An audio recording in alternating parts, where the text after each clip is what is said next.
Baiklah, saudara-saudara yang dirahmati Allah Subhanahu wa taala, kita awali saja perkuliahan pada pagi hari ini. Assalamualaikum warahmatullahi wabarakatuh. Waalaikumsalam warahmatullahi wabarakatuh. Alhamdulillah wa syukrulillah la haula wa la quwata illa billah.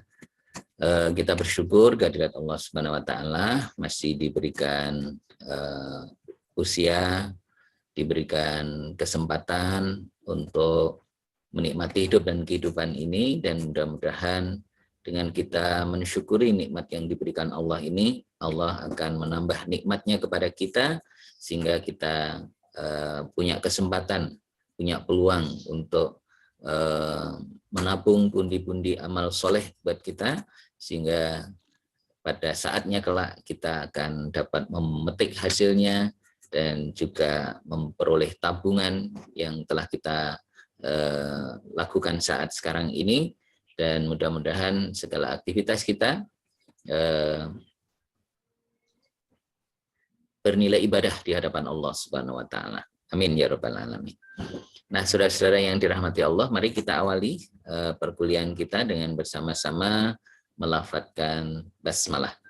Bismillahirrahmanirrahim. Saudara-saudara yang dirahmati Allah Subhanahu wa taala,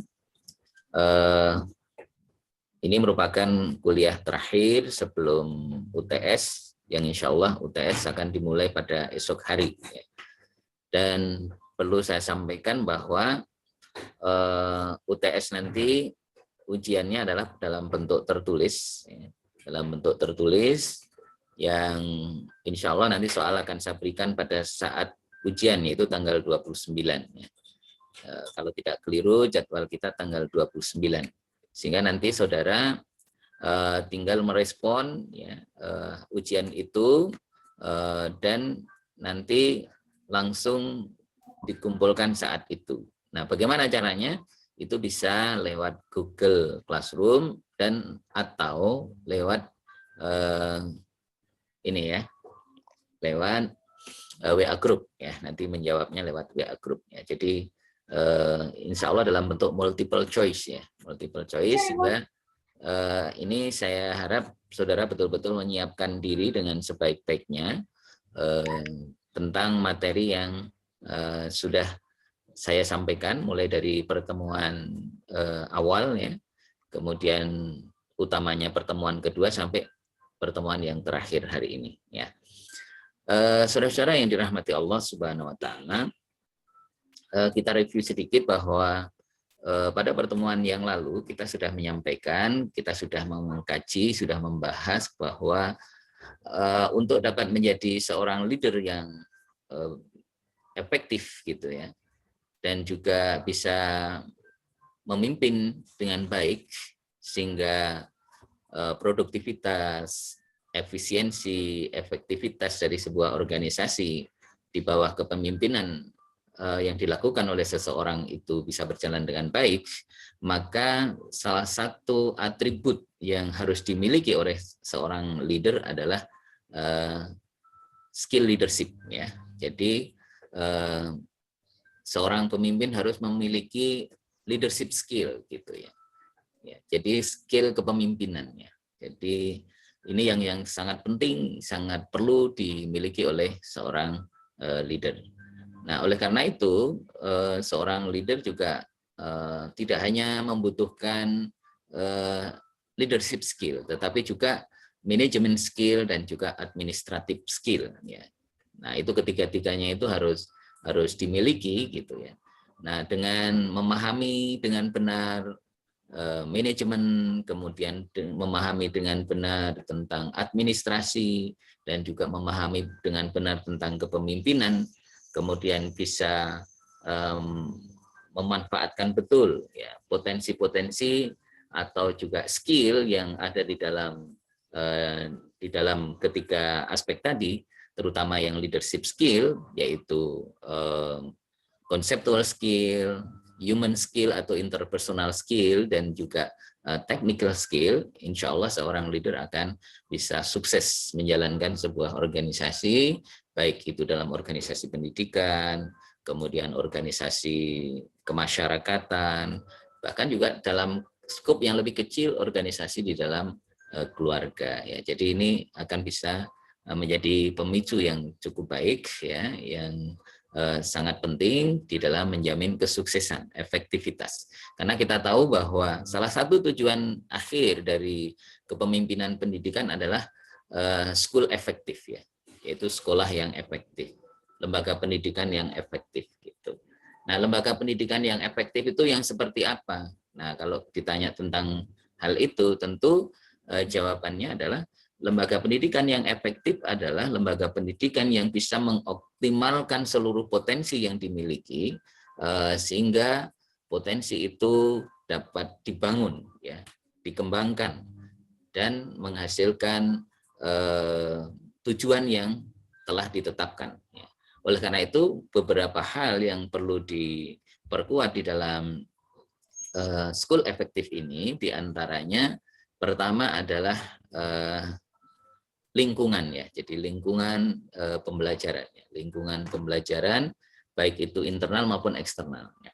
Jadi lingkungan itu ketika dikemas, di manage dengan baik, maka itu akan bisa menjadi pendukung yang sangat penting, sebagaimana yang sudah kita bahas beberapa waktu yang lalu.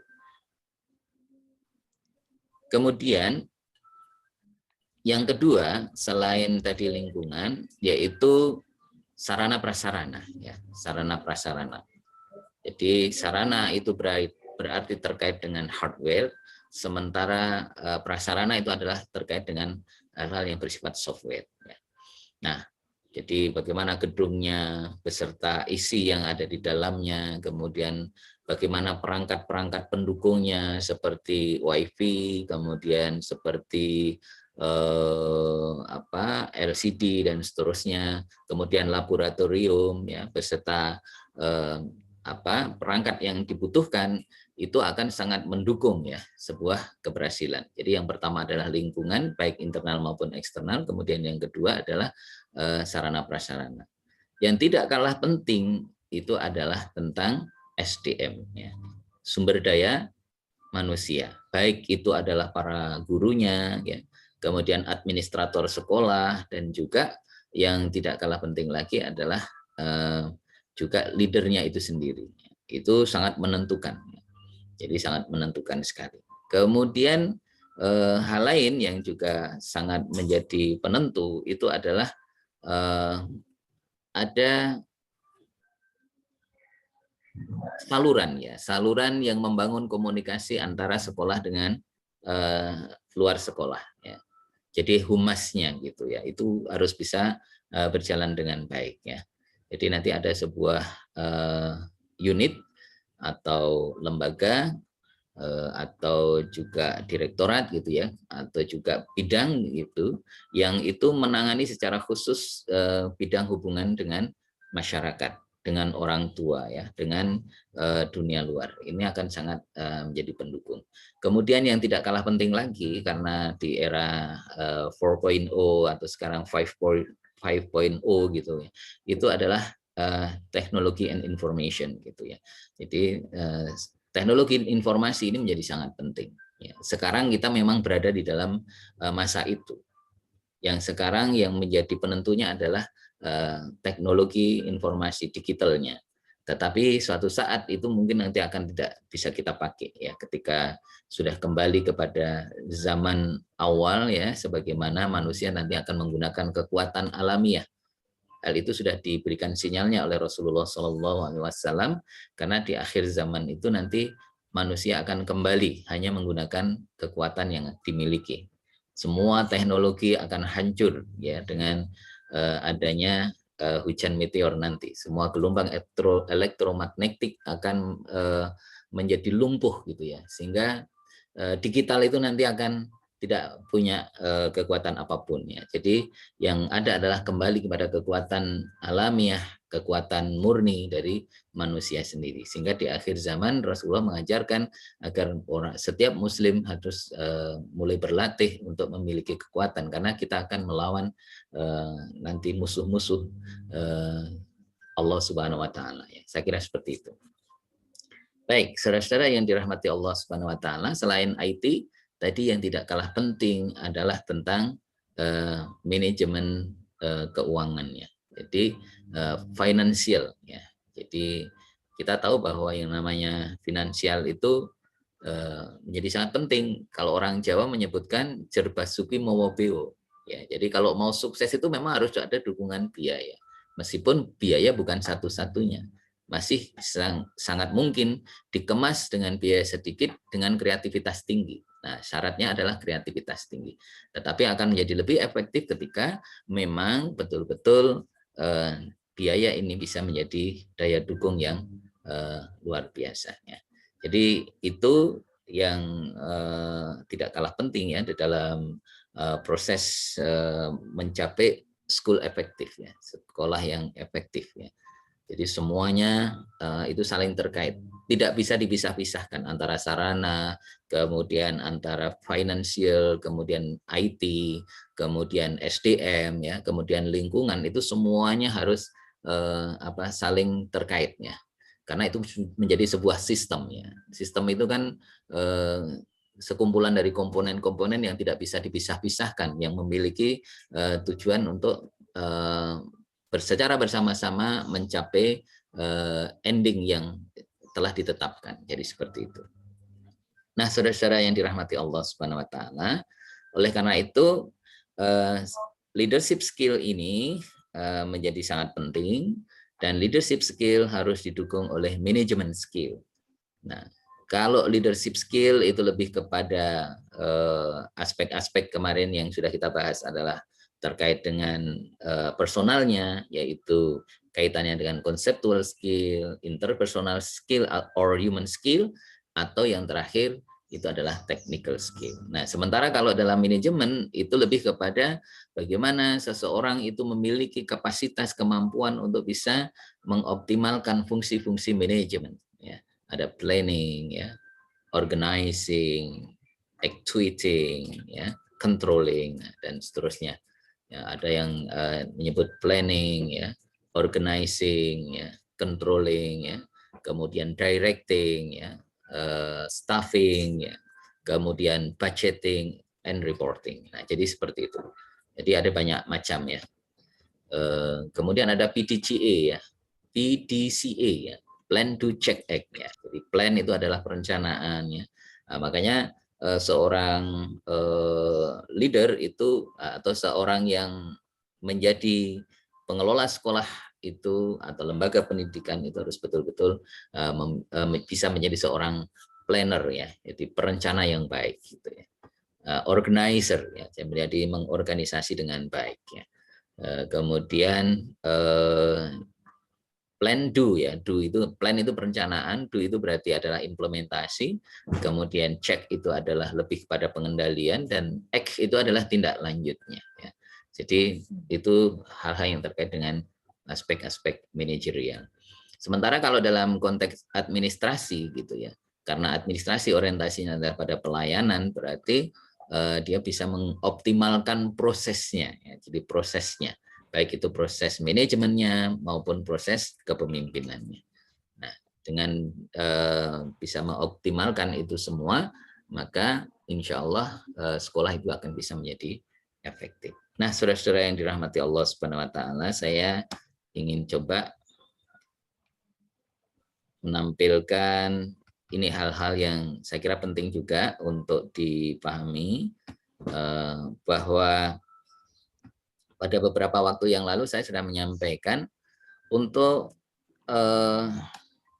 bisa menjalankan sebuah kepemimpinan pendidikan dengan baik, maka ada beberapa teori ya ada beberapa teori yang menjadi landasannya, dan beberapa teori itu dapat dipraktikkan langsung ke dalam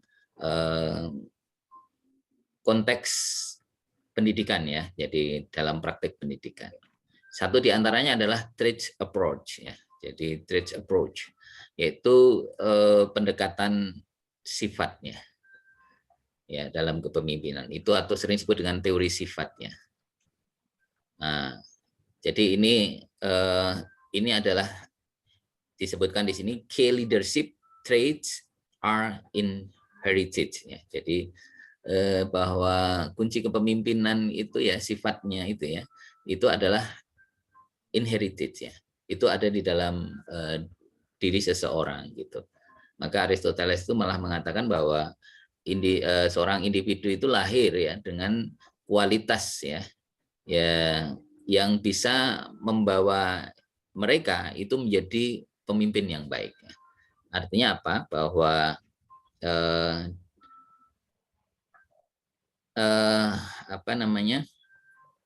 seorang pemimpin gitu ya, itu akan lahir dari sifat yang dibawa gitu ya. Jadi artinya kepemimpinan itu memang bawaan gitu. Itu menurut Aristoteles juga ya. Dan juga beberapa teori yang lain menyebutkan bahwa leaders are born, not made ya, gitu ya. Jadi seorang pemimpin itu memang bawaan sejak lahir, bukan dibentuk gitu. Itu menurut teori sifatnya. Nah ini, oke. Jadi ini kaitannya dengan beberapa hal ya yang terkait dengan sifat tadi. Nah bahkan Stockdale dalam meta-analisisnya itu menyatakan bahwa kaitannya dengan teori sifat ini sangat dipengaruhi ya, sangat dipengaruhi dalam situasi tertentu ya, di mana dia berada gitu ya. Nah ini sangat ditentukan oleh sifat yang dibawanya gitu. Nah, itu menurut teori sifat. Nah, berdasarkan itu maka yang cukup menentukan ya di dalam keberhasilan seorang leader ya menurut teori sifat ini itu merupakan kombinasi antara sifat dan skill ya. Gabungan sifat dan skill itulah yang kemudian nanti akan menjadikan effective leadership ya, kepemimpinan yang efektif ya. Nah hal itu dibagi menjadi 3 hal ya. Jadi untuk bisa menurut teori sifat yang diasosiasikan dengan skill gitu, itu sangat ditentukan oleh 3 hal. Pertama adalah personality, kepribadian, kemudian yang kedua motivation, dan yang ketiga adalah skill itu sendiri. Ya. Jadi personality ini ada hubungannya yang kaitannya dengan ketepatan ya, ketepatan cara ya di dalam berperilaku ya. Jadi ini relatively stable disposition to behave in a particular way ya, or a particular note itu antara lain. Jadi ini nanti akan sangat menentukan bagaimana perilaku itu dilakukan secara tepatnya. Ini personality ya, personality kepribadian. Jadi kepribadian itu adalah gabungan dari psikofisiknya. Jadi psikofisiknya bahwa seseorang itu akan tumbuh dan berkembang ya, fisiknya, dan itu perkembangannya. Perkembangan itu menyangkut kapasitas-kapasitas ya, tentang knowledge-nya ya, apa kognitifnya, afektifnya, nah kemudian psikomotoriknya. Jadi seperti itu personality. Jadi gabungan antara psikofisik ya, yang itu nanti akan menentukan ya baik buruknya seseorang itu, dan akhirnya itu akan juga menentukan bagaimana perilaku yang tepat ya di dalam melaksanakan sebuah proses di dalam hidup dan kehidupan ini. Nah, diantaranya adalah self-confident leaders. Nah, ini personality itu nanti akan menjadi penentu dari kepercayaan diri seorang pemimpin, gitu ya. Stress tolerant leaders, gitu ya.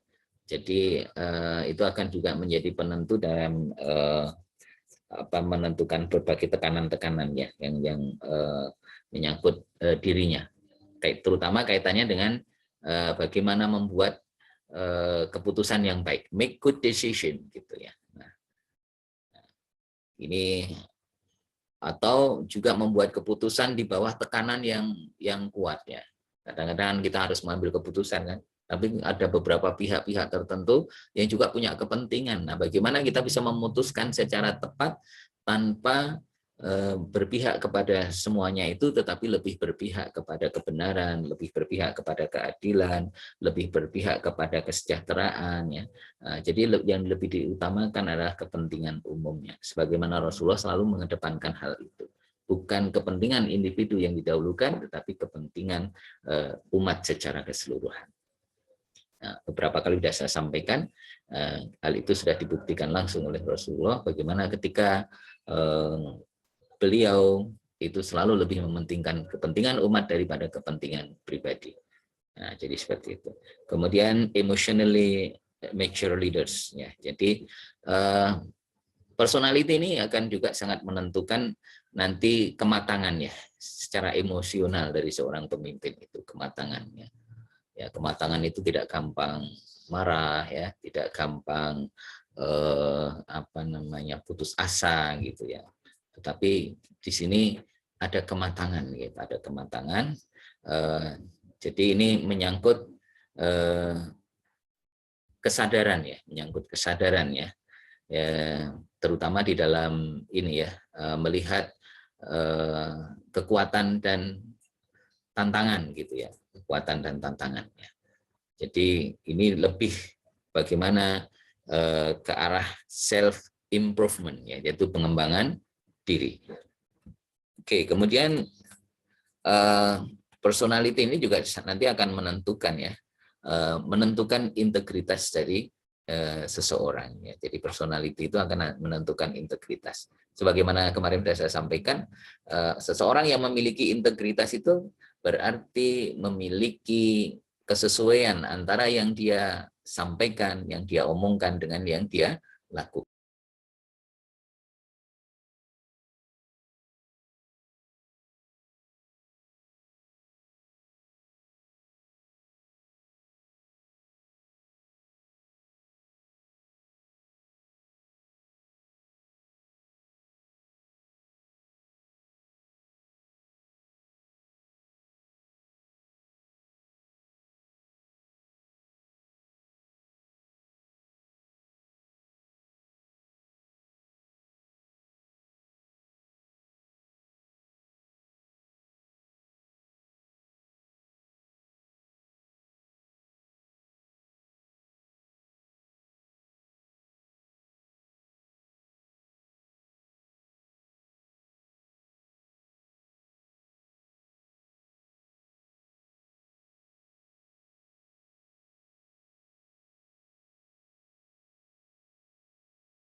Lihat, apakah screen saya bisa dilihat?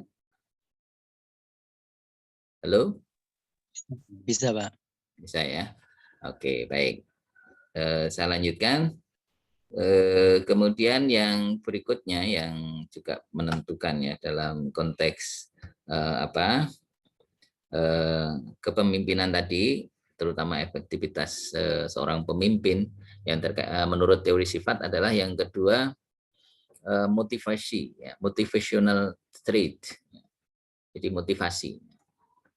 Ya, apa itu motivasi? Yaitu serangkaian energetic force ya. Jadi kekuatan energi ya, yang menggerakkan ya, dari dalam maupun di luar individu ya. Jadi ini baik motivasi itu kan bisa internal bisa eksternal ya, atau apa namanya intrinsik maupun ekstrinsik gitu. Jadi bisa dari dalam maupun juga dari luar ya. Nah, itu sangat nanti menentukan seperti apa ya yang akan dilakukan oleh individu gitu ya. Nah ini for motivational traits are key for effective leaders ya. Di antaranya adalah nanti ada kaitannya dengan task and interpersonal needs ya. Itu nanti ada kaitannya dengan kebutuhan tentang interpersonal dan tugas-tugasnya. Nah, jadi seorang leader ya yang efektif itu nanti akan bisa mendorong ya tugas dan konsen dari orang-orang yang ada di sekitarnya, orang-orang yang berada di sekitarnya, apakah itu temannya, apakah itu bawahannya gitu atau pengikutnya gitu ya. Kalau kita berbicara kepemimpinan itu berarti antara pemimpin dengan pengikutnya. Tapi kalau kita dalam manajemen itu berarti antara atasan dan bawahan. Oke, jadi seperti itu konteksnya. Meskipun di dalam Islam itu sebenarnya ya sama-sama gitu ya. Jadi kita itu antara pemimpin dengan orang yang dipimpin sesungguhnya adalah saling mendukung ya. Jadi seperti itu. Dan ini motivasi itu juga nanti akan sangat menentukan ya. Seorang pemimpin itu efektif itu karena apa? Motivasi itu bisa menjadi power needs ya. Ini menjadi kebutuhan kekuatan ya. Jadi kekuatan ya bisa menjadi kekuatan ya. Nah, jadi itu kemudian orientasi prestasi gitu ya. Jadi orientasi prestasi. Sebagaimana juga dikemukakan oleh tokoh-tokoh manajemen ya, diantaranya ada Max Leland gitu ya, kemudian ada apa namanya York ya, ada Terry gitu ya. Nah ini menyatakan bahwa memang orientasi prestasi itu menjadi sangat penting ya.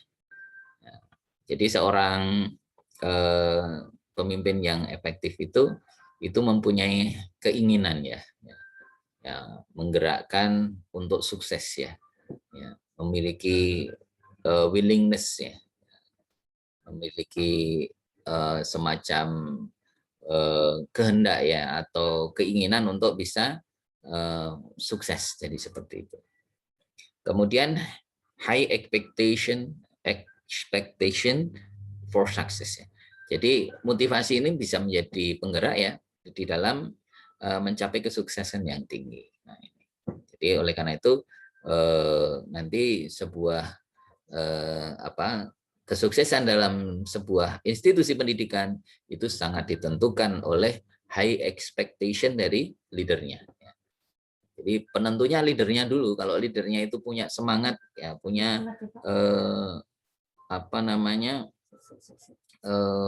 kekuatan yang tinggi, maka ya dia akan bisa menjalankan dengan baik. Gitu. Intinya seperti itu. Kemudian yang tidak kalah penting itu yang terakhir, pertama adalah personality, kemudian yang kedua motivation, and then the last skill